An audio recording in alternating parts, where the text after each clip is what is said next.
Hello, welcome to the um, sorry, composition with red, blue, and yellow discussion. I'm Mrs. Morin, and I am here with, Mrs. Wyatt. and let's go ahead and let's begin by talking about the artist. So our artist is Mondrian, and the historical period for this is modern, and this is done in a style known as distyle. And the materials used are oil on canvas. And let's talk a little bit about, let's go to question 1 first. The elements emphasized in Mondrian's artwork. He's using lines, shapes, and colors. And as you can see here, there's only 3 colors and then white and black. And the colors he's using are primary colors. So in addition to that, we have rectangular shapes, and we have some lines that are varying thicknesses. So for the intended purpose, would you like to go over that, Mrs. Wyatt? Well, I think we have to start talking about the whole idea of theosophy. Mm-hmm. And if you can go down, let's kind of look at how he starts to develop. Because he starts off as a person who does very realistic drawings. Mm-hmm. And then he starts to change. Yes, and you can see in this, it looks very similar to Picasso's work with Cubism there. Yes. He starts to take a painting, and he starts with the tree looking very realistic, and then he starts taking it into shapes, which this reminds us of the Mademoiselles. Mm-hmm.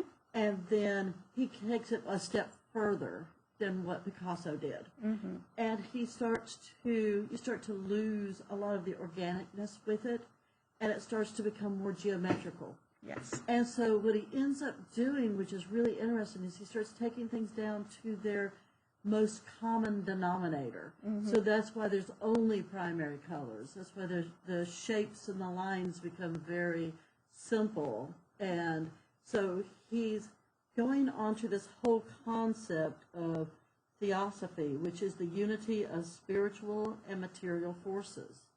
And he's going down to the bare element.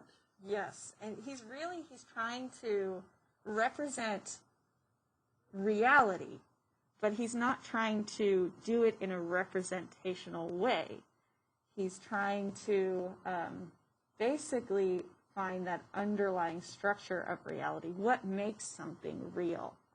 And that's something that we were talking about, goes all the way back to Plato in ancient Greece.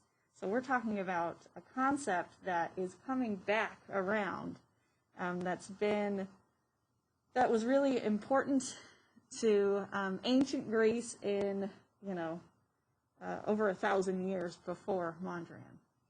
So the intended audience here, there's no patron for this one, but the intended audience is not really your everyday person.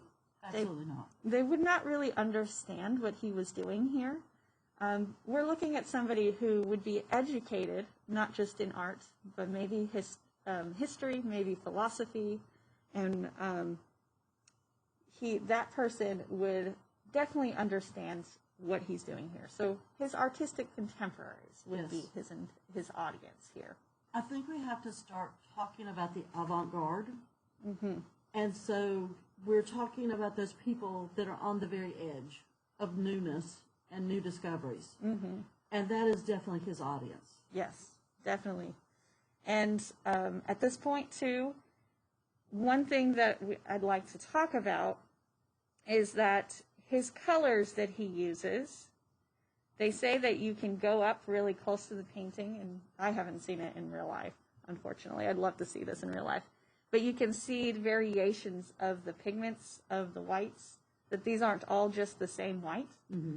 And then he also treats these lines almost as if they were their own planes of pigments, not as outlines. So we're not supposed to read these as outlines. We're supposed to read these as their own rectangular line form or Right. They're forms, shapes. Yes, Yeah, they're shapes. It's interesting because I keep calling them forms because he's taking forms and turning them into shapes, which is something that we have seen in Cubism and something that he is even Right. exaggerating much Yes. more here. This is truly going flat. Yes, definitely. Yes, we're going flatter and flatter. That whole concept of doing three-dimensionality on a two-dimensional surface is gone. Yes. Right now. And this is something, too, that is still carried on today. And this piece is so influential that it changed fashion, it changed architecture.